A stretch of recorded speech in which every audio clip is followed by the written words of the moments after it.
Good afternoon, everybody. Uneducated Economist here. Thought I'd bring you guys another lumber update video. I know how much you guys love the lumber update videos, and I would also like to do a mail call video for you guys because it looks like UFO Engines has sent me another book.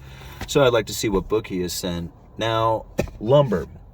Right now, the industry is, it really seems to be shifting from that downward trend to back into higher prices. Now, I don't think we are going to be going up to that level of concern where, you're seeing like 1,000 per thousand in the lumber, but it wouldn't surprise me if we do hit like, say, 800 per thousand, which is going to push the retail prices up again to probably some pretty high levels when you consider like the historical average. Now, typically lumber was selling for around 300 to 400 per thousand, and a few months ago when the prices ran up to their all-time highs, I mean, you're looking at like 1,700 per thousand. So there was a huge price increase that has taken place. But then the bottom fell out of it and lumber just absolutely crashed all the way down to the 300-400 per mark again. Now that is incredibly low. Lumber at that price is not a level that is going to be sustainable for a lot of the mills. Now, some mills, they can operate at that price. Other mills, like the high-cost producers coming out of the British Columbia area, anything under, from what I understand, anything under like 500 per thousand, and those mills have a very difficult time staying in a profitable condition. What ends up happening is they start curtailing development. Once you start curtailing development, the inventory levels drop, the demand increases, and the prices go up. Now, that's what we have seen take place over the last few weeks. I mean, we were making, videos talking about the mill curtailments coming out of that British Columbia area. So right now, we're sitting in a situation in which a lot of these lumber yards who had been sitting on a level of inventory that was very expensive, that has been depleted. Now, I'm talking about the high-priced inventory. Now, there is always a revolving of inventory taking place. But when you think about, like, if you have plywood that you had purchased, say, for $60 a sheet, but all the competitors out there are selling it for $35 a sheet, well, guess what? You're going to have to take a loss. And that's what a lot of lumber yards have had to do, is take a loss on a lot of the material that they had so they can clear that old inventory out and bring in the new stuff. This is not something that is new. I mean, we've talked about this many times that this was going to happen.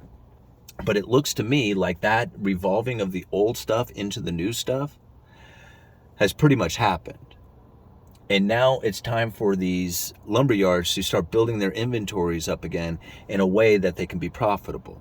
And if the prices are going to be moving up, then it's going to start putting lumber yards in that condition again where they're going to be worried about not having the material on hand, and begins the panic buying kind of situation. So that's something that you kind of have to look out for.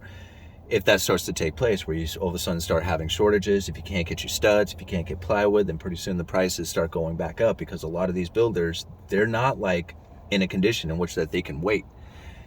If the prices are up and the availability is not there, they will pay it. They will pay to get it, no matter what. They have to have that project done. Now, this time of season is typically a slowdown for new construction. When you're going into the winter months is usually when you're slowing down on your framing. And that's where you build the skeleton of the house. When it comes to the end of winter, and the summer begins, that's when the new building season begins. So right now we're going into the slow down season, like when things are meant to, like, the pace is going to be, dropping off, the demand. But yet we are sitting in a situation in which that there is very low inventory for homes, and the prices are incredibly elevated. That brings out the incentive to try and keep building. So these builders who, this is their livelihood, when they see those price tags for some of these homes, they're going to try and get some of those things completed so that they can sell at those high price tags. That's going to leave us in a very, very odd situation, where I feel that there is going to be a slowdown in the economy, but yet the home prices continue to tick up because of the lack of inventory that is out there. You know, at some point when the prices had dropped, I thought, man, this is where the boom of, of building is going to start taking place once the lumber prices come down. But the problem is that once the lumber prices came down, it was all the rest of the stuff that it takes to build a house that has become a logistical nightmare. Getting the doors, the windows, the siding, all that stuff is very difficult. So unless you happen to have that stuff on hand, or just have like all your ducks in a row, you placed your orders long ahead of time before what you normally would do. Like, just to give you an example, I used to order windows and get them in 10 days, like a vinyl window. Now I order vinyl windows and it takes let's see, the last ones were 10 weeks out. One from 10 days to 10 weeks. That's insane. And when you think about it, this is the same thing that's occurring throughout most of the stuff that goes into building a home, even down to the appliances, fixtures, windows, doors, trim, all the stuff. That is going to make it hard to complete homes. And if it's hard to complete homes, it's going to be hard to build up an inventory level of them. If you can't build up that inventory level, then the prices are probably going to remain elevated. The only thing that might hurt that is if the interest rates go up. And we are hearing a lot of taper talk.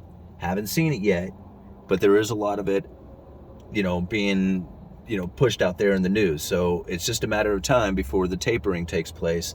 Mortgage-backed security starts dropping and the interest rates start to rise.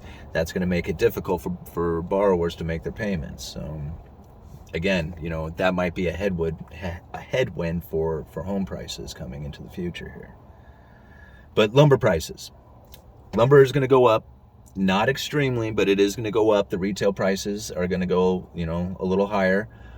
I do not expect them to go anything near what we had experienced a few months ago, but, could it run, like, say, for the 2x4s right now, we're selling them just under $3.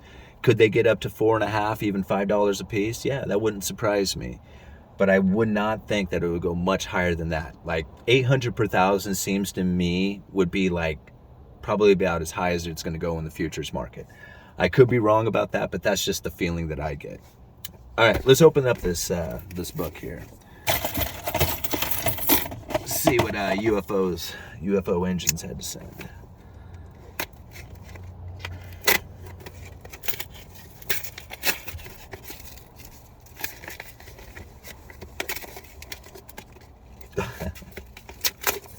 Right on. He wrapped up the book with a uneducated economist for president.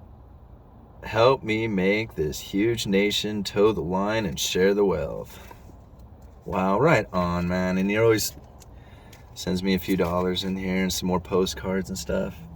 Big brother is watching you. War is peace, freedom is slavery, ignorance is strength. Right on. So what book did you send me here anyway?